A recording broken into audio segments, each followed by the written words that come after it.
Welcome back to the glorious fields of Perthshire. Today, just me. I'm all on my own. It's getting, as I've mentioned before in previous videos, it's getting to that time of year where it just becomes a nightmare to get permission. I've been away with work, been away for 7 days, back for a day, away for 4, and now I'm back for a couple of days, and I cannot believe how much the grass has grown.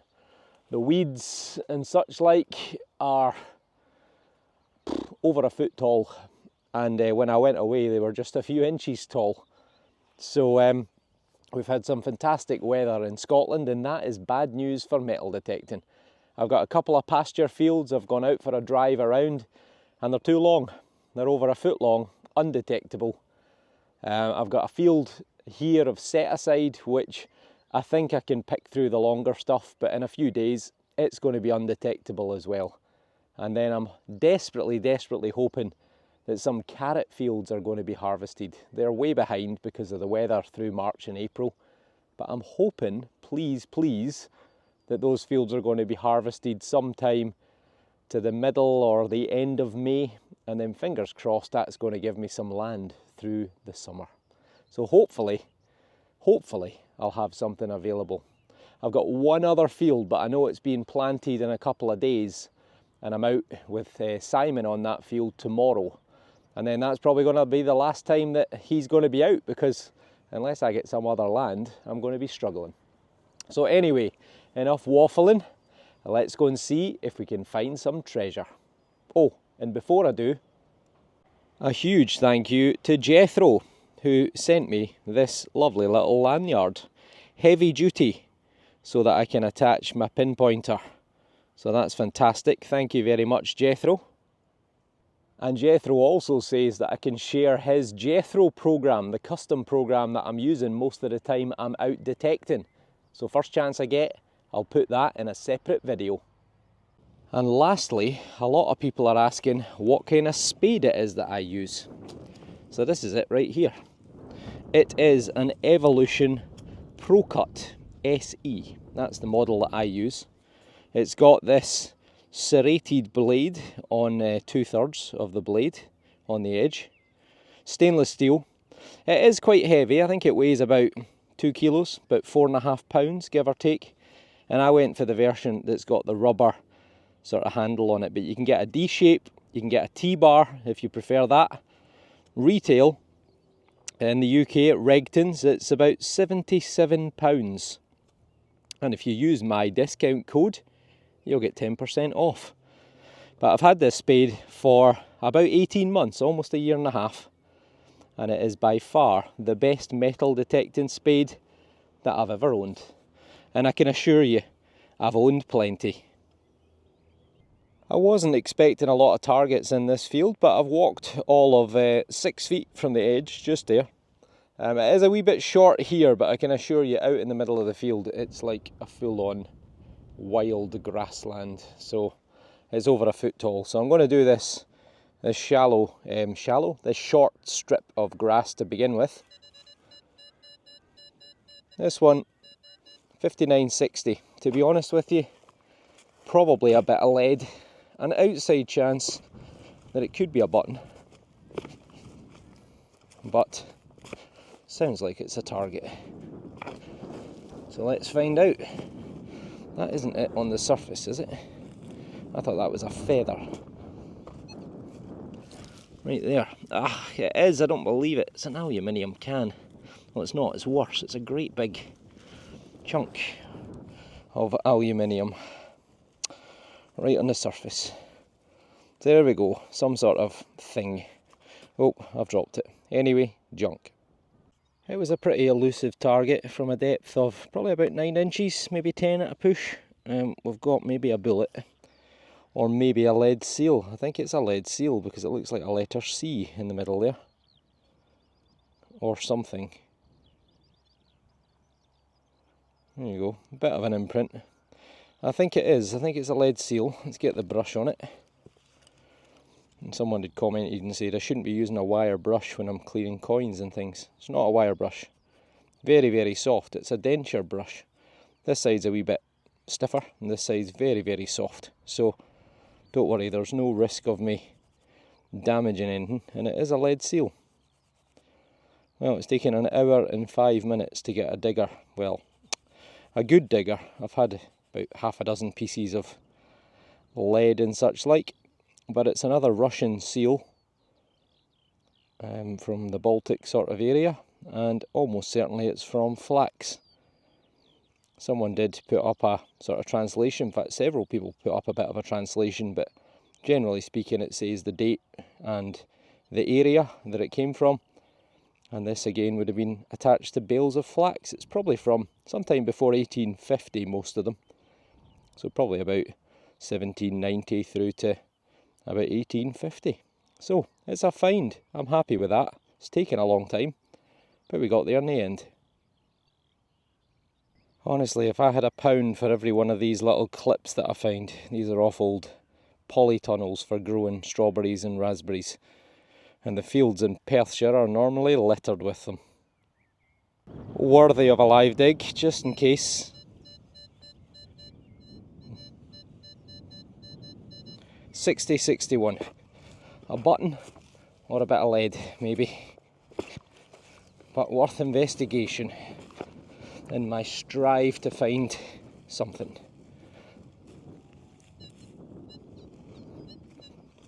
Are we out or are we in? Or have I dug in the wrong place? Let's just check with a pinpointer. Might have fallen out if it was.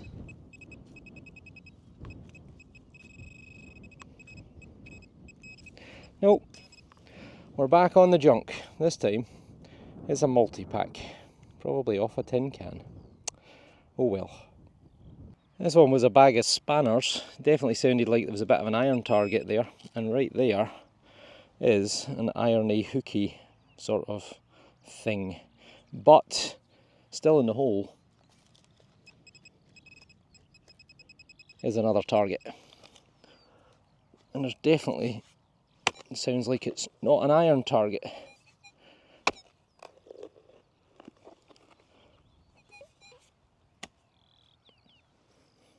Are we still in or are we out? We're out. It is there, I think. It's a hand grenade. Well, a bit of a hand grenade. Find number 2. Let's turn that off. So it was slightly blocked by that piece of iron, but it did sound like possibly 2 targets. And it was 2 targets. So it's the bottom of a Mills hand grenade. Try and clean it up a bit. So, as I've mentioned to you many times before, during the Second World War there were lots and lots and lots of military in this area doing exercises. We also had the Russian Armoured Division were based in this area of Scotland because they were responsible for protecting the east coast from German invasion. Lots of big sandy beaches on the east coast. And the worry was that possibly the Germans would do a D-Day style landing using landing craft on the beaches. So the Polish were responsible for protecting Scotland's east coast. So that is the bottom of a hand grenade. Put it there and give you an idea of what it would have looked like. So hopefully by the power of technology you'll see a hand grenade starting to fade in. And you'll also notice the bendy thumb, one of my many characteristics. So almost certainly World War II era, although there were people still training in this area through into the early 1950s. So an interesting little find, and as I keep saying, I hope we don't find a live one, but probably it's just a matter of time. But there you go, second reasonable find, and that's taken over an hour and a half. Well, it's probably the best sounding target of the day. If you can see the screen. 73.77, and I've actually just gone 3 hours. 3 hours, not much to show for it. Oh, about half a dozen pieces of junk. But I've got my lead seal. And I've got my piece of hand grenade. So all is not lost. A wee coin would be nice, but I think that's far too low for a coin. But we'll have a wee look. You never know. You know how often I'm wrong. Well, there you are. That is a piece of coppery alloy something. Maybe even brass. Junk. Ah well. I know this is going to look suspect to some people. A debatable target. As you know, I've not been getting a lot of signals. This great big stone here just came out on the second to last spadeful, and underneath it, right there, on the next spadeful, is possibly a silver coin, and it is a silver coin. I thought there was an outside chance it could have been a rivet, but it is a silver. It's a Victoria. Hello, Queen Victoria. I'll get you in the shot, might help. Now, I didn't bring my spray bottle with me. Now that was intentional because I didn't bring my fines pouch. Hang on, struggling to focus. There we go, that's better. So I'm going to have to brush it. I don't have my cloth with me either. But it looks like a 3p. And there's the big number 3. And it is a silver. Well, I was hoping that maybe I'd get a coin, but I certainly wasn't expecting a silver coin. Just going to give it a wee light tickle because otherwise I'm not going to be able to clean it. Oh, has it got a hole in it? It has. It's got a hole in it. It's got a hole in it. So it's been on, there you go. It's either been on a chain or a fob or a necklace or something like that. It's a very, very clean hole. Oops, pardon me. 1886. 92.5% silver. Hello, Queen Victoria. Lovely to see you. Well, that is cracking. Absolutely cracking.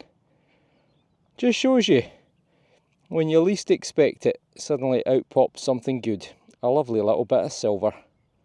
So 3p, 3 pints, maybe even slightly more. But either way, at least 3 pints of beer. Brilliant. I'm over the moon. So Victoria took the throne. I think she was only 18 years of age. She was a very small woman. She was only like 5'2", and she went on to rule all the way through from 1836, 1837, all the way through to 1901. So this is towards the end of her reign, 15 years or so before her death. And look at that, she's still passing herself off as an 18-year-old. Well, we'd all do it if we could, wouldn't we? Brilliant, unbelievable. I'm over the moon with that. Well, just shows you, even those wee, weak, fairly not sounding good targets can still turn up the goods. Well, lesson learned for not filming the last one. I'm going to film this one, 74. If it's a coin, it's a farthing, but I don't think it's a coin. I think it's an outside chance that it could be a button.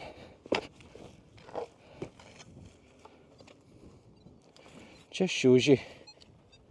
It really does. Thought this day was pretty doomed. Well, it's not a great sounding target, so I think it's just going to be more junk. But, well, made up now. I can go home a happy man, having found not only a coin, but having found a silver coin. It's a bit slate. I can see some iron in there, so I think it is. It's another one of these. I've dropped it. It's another one of those berry tunnel bits. Ah well. This is going to be my last target. 80. And that's bang on 4 hours of detecting. Oh, stony hard ground here. My goodness. It's only going to get worse. We haven't had any rain for a few weeks. Having not stopped raining for about 2 months, all through March and April. Oh, just can't get this out.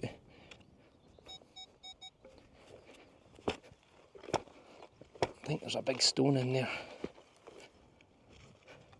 Come on, out you get.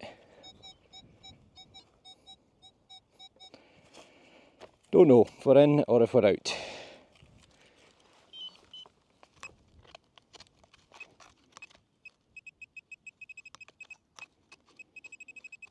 Still in.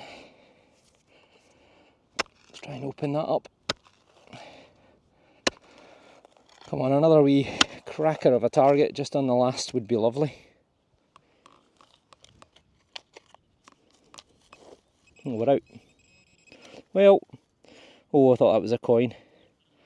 It's a lump of lead. I just saw that there, round edge, and I thought it was another coin. I thought we'd finished in a flourish, but not to be. Is it lead? It might be bronze, actually. I think it is. It's bronze. Oh no, it's not. It is lead. I was wrong. It's lead. Just a fragment of lead. Well, that's us for today. Let's have a wee look at the best of the finds. There we go, back hiding in the shade. All in all, for 4 hours, way beyond my expectations. It's actually been a very good day. I probably only dug about 15 to 20 holes at best, and I got 3 reasonable finds. So let's have a wee look at them. And there we are, the best of the best. So the most modern find here, part of a Mills hand grenade, which probably is from around 1939, 1945. The next oldest find is this little fella here, a silver threepence, silver 3p of Queen Victoria with a hole in it, a very well drilled hole I have to say, that has come out the ground in pretty good condition. So it's been worn on a trinket, a bracelet, a necklace, or even a fob for a pocket watch possibly, on a chain. And then the oldest find, probably from sometime in the late 1700s, but I suppose it could be as late as about 1850, and that's a Russian bag seal, a flax seal, would have been attached to bales of flax brought over here to be milled in the mills into linen. So there you go. All in all, as I say, 4 hours. I'm over the moon with that. A fantastic 4 hours, so I hope you enjoyed it. As I say, I've got Big Simon out with me tomorrow. That field is then getting planted in about 2 days' time, I think. And that is actually the last field that I've got available. As I mentioned at the start of the video, I've got quite a few pasture fields, but they're all over a foot long. You just cannot metal detect them. This one here, a couple of days, it'll be undetectable as well. And all I'm doing now is just waiting on the carrots, but I'm going round trying to get new permissions as well, in the hope, maybe, that I can get some pasture or some fields, some grass fields that are going to be cut for hay. Otherwise it's going to be slim pickings. But fingers crossed. The field that we're on tomorrow with Simon is up at the medieval chapel site, so anything is possible. There's been some incredible finds, including gold, off of that field in the past. So fingers crossed, something good will come out. Anyway, if you like what you see and you're not already subscribed, then please hit the button. And hopefully I'll see you all on the next dig. So take care, and thanks for watching. And yes, that was a cyclist flying past.